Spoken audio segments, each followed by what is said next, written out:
Assalamualaikum warahmatullahi wabarakatuh. Hello everyone, my name is Armahi Febiola. I'm from to class management 24B with NPM 244111024. Here I will explain about ekonomi makro. Apa sih ekonomi makro itu? Ekonomi makro itu sebenarnya adalah ilmu yang mempelajari bagaimana perekonomian suatu negara berjalan secara keseluruhan. Jadi, kalau ekonomi mikro lebih fokus ke individu atau bisnis tertentu, ekonomi makro melihat gambaran besarnya, misalnya bagaimana negara mengatur pertumbuhan ekonomi, inflasi, dan tingkat pengangguran agar stabil dan berkembang. Bagaimana sebuah negara menghasilkan uang?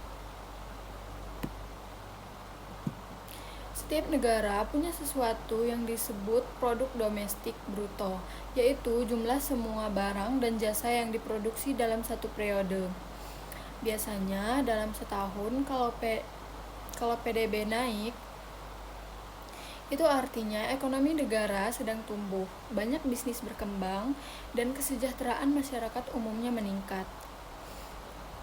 Apa yang bikin PDB naik? Investasi, misalnya kalau banyak perusahaan membangun pabrik baru, ekonomi akan bergerak lebih cepat.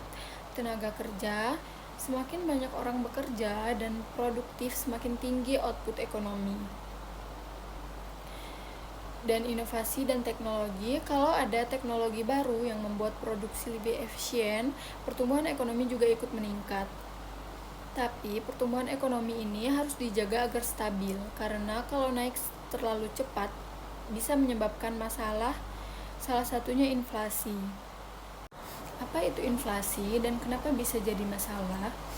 Inflasi itu adalah kenaikan harga barang dan jasa secara umum. Sebenarnya inflasi kecil itu normal dan bahkan diperlukan dalam ekonomi yang berkembang. Tapi kalau terlalu tinggi, daya beli masyarakat jadi turun karena harga barang terus naik, sementara pendapatan mereka mungkin tidak naik secepat itu. Sebaliknya, kalau harga barang justru turun, deflasi, orang jadi ragu untuk belanja dan bisnis bisa merugi yang akhirnya memperlambat ekonomi. Untuk mengendalikan inflasi, bank sentral seperti Bank Indonesia bisa mengatur jumlah uang yang beredar. Salah satunya dengan mengatur suku bunga. Kalau suku bunga dinaikkan, orang jadi lebih memilih menabung daripada belanja atau berinvestasi, sehingga inflasi bisa ditekan. Kenapa banyak orang menganggur? Pengangguran itu terjadi saat ada banyak orang yang ingin bekerja tapi tidak mendapatkan pekerjaan. Penyebabnya bisa bermacam-macam. Pengangguran struktural, keterampilan pekerja tidak cocok dengan yang dibutuhkan industri. Misalnya, kalau banyak perusahaan beralih ke otomatisasi, pekerja dengan keterampilan lama bisa kesulitan mendapatkan pekerjaan baru. Dan pengangguran friksional terjadi saat orang sedang dalam proses mencari pekerjaan baru, misalnya habis lulus kuliah atau pindah kerja. Pengangguran siklis terjadi saat ekonomi sedang lesu sehingga banyak perusahaan mengurangi jumlah pekerja. Untuk mengatasi pengangguran, pemerintah bisa melakukan berbagai cara, seperti menciptakan lebih banyak lapangan kerja, memberikan pelatihan keterampilan baru, atau memberikan insentif bagi perusahaan yang merekrut tenaga kerja baru. Bagaimana pemerintah mengatur ekonomi? Ada dua alat utama yang digunakan pemerintah untuk mengatur ekonomi. Yang pertama, kebijakan fiskal. Kebijakan fiskal ada mengatur pajak dan pengeluaran negara. Mengatur pajak dan pengeluaran negara. Kalau ekonomi lesu, pemerintah bisa meningkatkan belanja untuk proyek-proyek infrastruktur agar membuka lebih banyak lapangan kerja. Kalau inflasi terlalu tinggi, pemerintah bisa menaikkan pajak atau mengurangi belanja agar daya beli masyarakat berkurang dan harga tidak naik terlalu cepat. Yang kedua itu ada kebijakan moneter, diatur oleh bank sentral dengan mengontrol jumlah uang beredar dan suku bunga.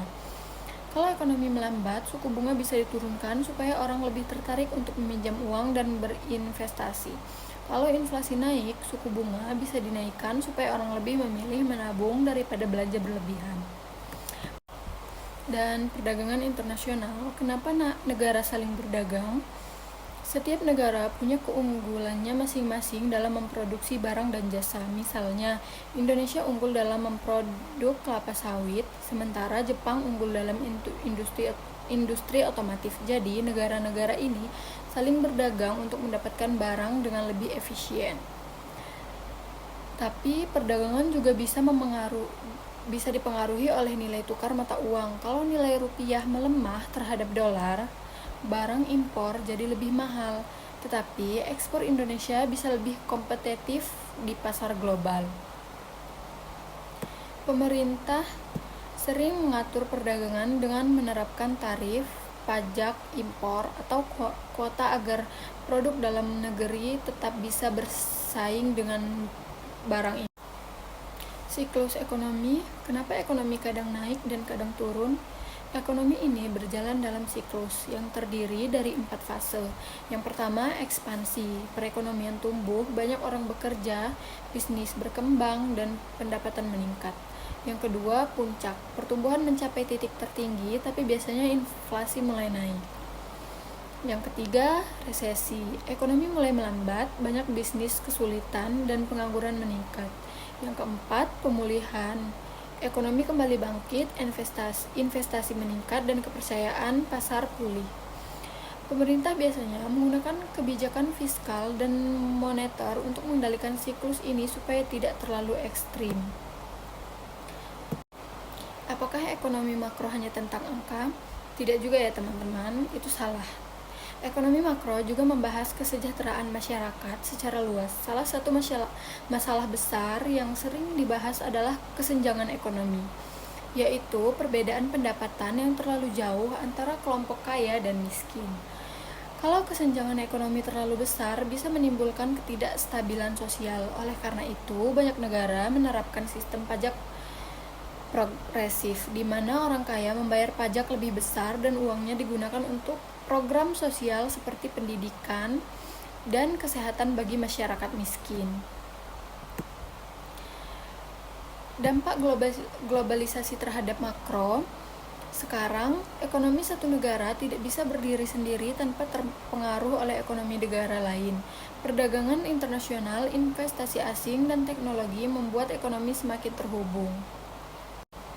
Di satu sisi, globalisasi membuka peluang ekonomi yang lebih besar, tapi di sisi lain, kalau ada krisis ekonomi di satu negara besar seperti Amerika atau Cina, dampaknya bisa menyebar ke seluruh dunia, termasuk Indonesia. Oleh karena itu, banyak negara bergabung dalam organisasi ekonomi internasional seperti IMF, International Monetary Fund, dan Bank Dunia untuk menjaga stabilitas ekonomi global. Kesimpulannya, ekonomi makro membantu kita memahami bagaimana perekonomian bekerja secara keseluruhan. Pemerintah menggunakan kebijakan fiskal dan moneter untuk mengendalikan inflasi, pengangguran, dan pertumbuhan ekonomi. Perdagangan internasional dan globalisasi juga berperan besar dalam menentukan kesejahteraan ekonomi suatu negara. Dengan memahami ekonomi makro, kita bisa lebih bijak dalam mengambil keputusan, keuangan, dan memahami dampak kebijakan ekonomi terhadap kehidupan kita sehari-hari. Mungkin ini saja yang bisa saya jelaskan. Saya akhiri. Wassalamualaikum warahmatullahi wabarakatuh.